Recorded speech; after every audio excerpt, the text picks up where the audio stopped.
I have skipped 2 days of exercise. That is not ideal, but I am on day 6 of keto, and whew, your body starts to go through some changes. And I have felt like I have been hit by a freight train for the last 2 days.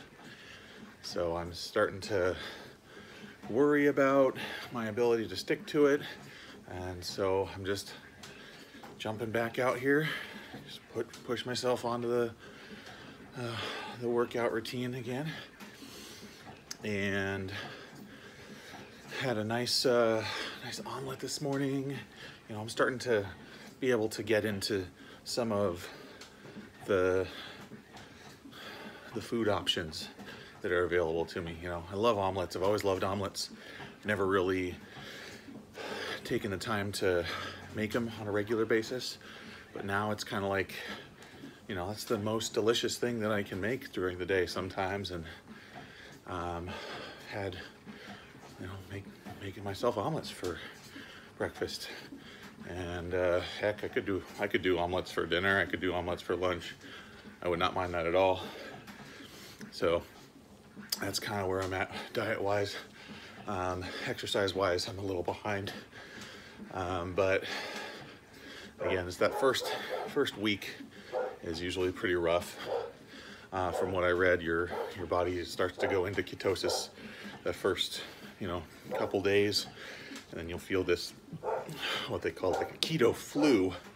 So like it basically feels like flu symptoms. You're just really exhausted. You get headaches, and yeah, I woke up this morning with this just like splitting headache.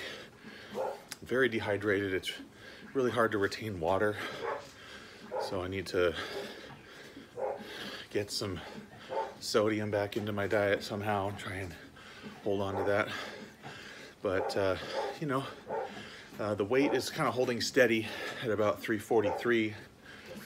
So usually I would fluctuate, like I'll get on a scale and be in the 350s or, you know, high 350s. I was flirting with 360 a couple weeks ago, and so, you know, that fluctuates just water weight. So I've been steady at 342 for 343 for a few days now. So that's kind of nice to not see that big fluctuation, that big swing anymore. But yeah, so just trying to get myself out there more. Got a couple more followers I see, again, from the guild.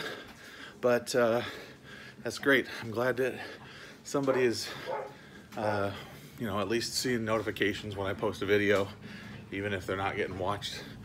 You know, I appreciate the gesture, guys. But the thing I wanted to talk about today, you know, aside from the diet and the exercise regimen, is I've had this tingling of a theory about the Death Star. Now, you know, there's lots of theories and speculation going around right now about who's Rey again, and who are Rey's parents. Is it Palpatine? Is she a clone? Is she secretly an Obi-Wan descendant? It's all still circulating again. But one thing I have not heard much about, and this kind of ties into Rogue One a little bit, is what is she going after in that Death Star? The wreckage from the Death Star we saw in the trailer, you know, we can kind of assume, because of the Palpatine laugh and stuff, you know, we kind of assume that it's somehow related to Palpatine. And it might be, but one other thing that I know for a fact is on the Death Star is a heck of a lot of Kyber crystals. So we learned in Rogue One, right, that the Death Star is powered by Kyber. It's the same basic technology as a lightsaber. So the first Death Star got destroyed, Obviously a ton of Kyber lost, and that was like a chain reaction that was sort of designed by I'm drawing a blank. Nerd fail. You can't. Galen Erso designed that flaw into the Death Star, and he may have designed it to completely destroy the Death Star with no trace and no ability to rebuild, because he wanted it gone. He wanted his legacy to be, to not be able to recreate it if possible. Obviously they still did, but whoever updated the designs for the second Death Star probably didn't design it to be destroyed. So the second Death Star in orbit around the Endor moon in Return of the Jedi, that would have probably been a little bit more explosion proof. That's why we see all this big wreckage that's in the trailer, and that we're obviously going to spend some time with in The Rise of Skywalker. So I kind of think that's part of the reason that we never really heard of or seen the wreckage from the first Death Star. I mean, it might still be around, might have a similar crash site around Yavin, but I suspect, at least, if Galen Erso was designing the Death Star with the flaw in the reactor to be destroyed by the rebellion, he could have gone for like a pretty much total vaporize. But second Death Star wasn't complete. They blew it up by flying in there, taking out the superstructure, and obviously we're left with some wreckage of what we all kind of are assuming that this is the second Death Star wreckage. It could be the first, but that doesn't really fit into my theory, so I'm gonna skip that part. But yeah, so Rey has 1,000 generations of Jedi in her, and we got Broom Kid around there, around the galaxy somewhere, who is Force sensitive, probably plenty of other Force sensitive kids who are going to be looking to Rey for leadership, and Rey might be looking to start herself a Jedi temple. And if she wants a new generation of Jedi to be able to, like, repopulate the galaxy, or whatever you want to call them, it's not the Skywalker temple or whatever they're going to call the Force sensitive users going forward. They're going to need lightsabers, and to build lightsabers they're going to need Kyber crystals. And I know where they can find a ton of Kyber crystals, and it's in the wreckage of that Death Star. So it might not be a prominent point of this movie, but I have a feeling it would behoove the story writers, at least, to visit that at some point, even if they don't do it in this movie, because it just makes sense. They spent a pretty significant time on an additional movie explaining that Kyber crystals power the Death Star. They didn't really need to do that. There was no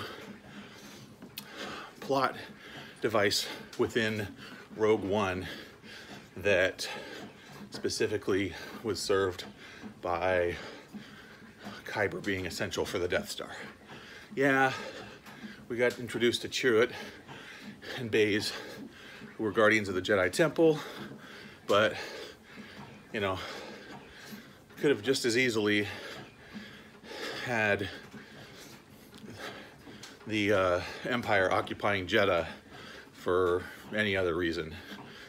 And they went with Kyber, which makes sense. It's a big laser sword. It's a giant laser in space, and they both defy physics in kind of weird ways. We've all seen the videos of how, like, the Death Star shouldn't be able to combine the beams like that. It's kind of similar in principle to the way that a lightsaber just ends inexplicably, like a laser would absolutely not do. So yeah, it makes sense for Kyber to have properties that would be useful making a weapon like the Death Star. Totally makes sense. But I feel like if they were going to include it for a reason, I feel like maybe they had something in mind for it down the road. And this just makes sense to me.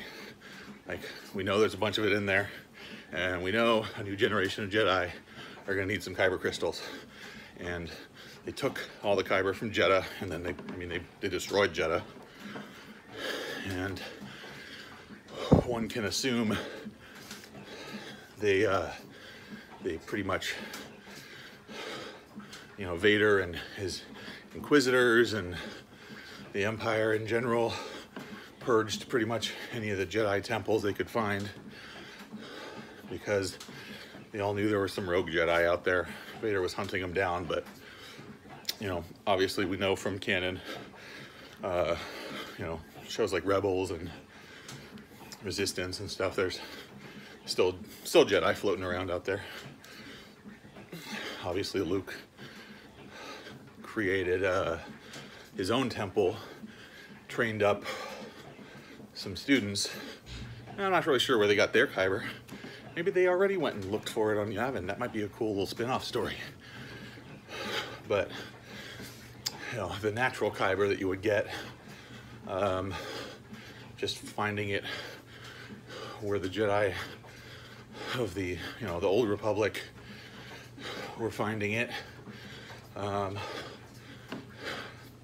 Might not all be gone, but again, there's just a gold mine of it just sitting there.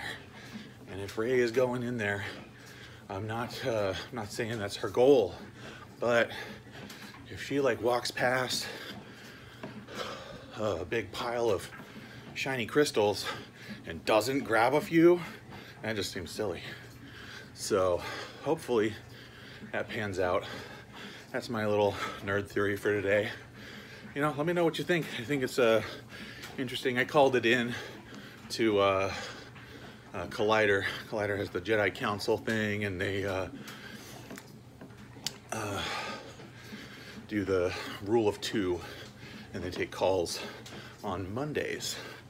So, and honestly, if you're not watching Collider Jedi Council, I don't know how you made it to my channel, because I'm like a bottom feeder in their pond, honestly.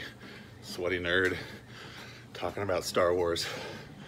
I mean, chances are you probably already know about Collider. But if you've heard that theory on an episode of Rule of 2, yeah, that was me. But I've been thinking a little bit more about it, and it doesn't necessarily have to be Rey going for Kyber for her lightsaber. If you look in the trailer, she has her lightsaber already on her hip when she's standing there looking at the Death Star. And what we see in the trailer, the newer trailer, or the newer first look footage, I guess they're not calling it a trailer, but we see her and Kylo fighting on the wreckage. So I kind of assume that she's already repaired her lightsaber by then. So maybe she's not going after it for her weapon specifically, but I still think I'm onto something. So even if the details, the specifics don't pan out, I think we can all agree there's a lot of Kyber in there. So, yeah. I'm getting better at this, like, working out thing. I don't feel quite as exhausted as I thought I would, considering how exhausted I felt when I woke up this morning. And I've only been doing this for like a week, and I took a couple days off. It's amazing how fast your body adapts and kind of ramps up. So if you're thinking that it can't be done, look at me, guys. So I seriously doubt I'm the only person out there that's struggled with weight loss. I mean, there's a huge industry wants to charge you for it, I am happy to charge you for it if you would like to donate to me. I did set up a Patreon, so yeah, if you really feel like supporting this cause, patreon.com/thatbigfatnerd, and you can subscribe. But I don't know that like 3 or 4 videos really merits a subscription just yet, but as I keep going here, I hope to find more stuff to talk about and be a little bit more articulate and prepared as I get started. This is still kind of new to me, so I'm just letting my brain run right now. But if anybody has any feedback, topics they'd like to have covered, or wants to just call me names in the comments, I'd be happy to respond to that too. Odds are I've probably already heard it, so probably pretty tough to hurt my feelings about it at this point. But you know, at the end of the day, still feel good about this. Even if nobody's watching, I feel good about it. So that's where I'm at with the mindset stuff. I always feel better. The last few minutes of the workout, I always feel better than when I started. And that's something to take away for anybody. You can watch, hopefully you can watch the progression of that kind of sluggishness, hesitation at the beginning of a workout to just, 15-20 minutes of just moderate movement. I'm not like pushing myself real hard here or anything, but my heart rate's going and I feel my blood pumping, and I can honestly tell you I feel better than I did when I started this video. And if you get on top of it yourself, just go for a walk, go do some dancing in your living room, whatever, get your blood moving. Just keep at it for a little while, and you'll feel better by the time you're done, I promise. There's a little bit of a hump to get over where your muscles kind of are like, whoa, what are you doing here? We don't do this. So yeah, a few days usually is plenty to get over that hump of just getting your muscles used to that activity that maybe you hadn't been doing before. But yeah, it's a good start, just getting yourself up and moving. That's the most important piece for me. That, and then I did make a change to my eating habits, because I just I think it was somewhere between eating just like 3 bowls of ice cream in a row, or cheating that day and going to Jack in the Box for like 3 days in a row. I just felt bogged down. That food is, it's fine in moderation. When you get into a healthy habit, I'm sure you can go and have that cheat day, and it's really a cheat day. But when I tell myself it's a cheat, it's not it's not a cheat day if it's how you eat all the time, obviously. So just looking forward to maybe being able to have a cheat day and actually feel like it's the exception, not the rule. So for now, it's just a lot of protein and veggies. I've been doing a lot of grilling, just like grilled chicken and zucchini, a little bit of lemon on it, and some salt and pepper, basic stuff, but it's tasty, and it's better for my body than the stuff I used to put in it. I used to do that same meal and throw a baked potato and a ton of, like a big glass of chocolate milk or something, and that was just a little indulgent. But you can kind of cut that back to a leaner, healthier version of itself, and it's still delicious, and it's much better for me. So that's what I've been up to.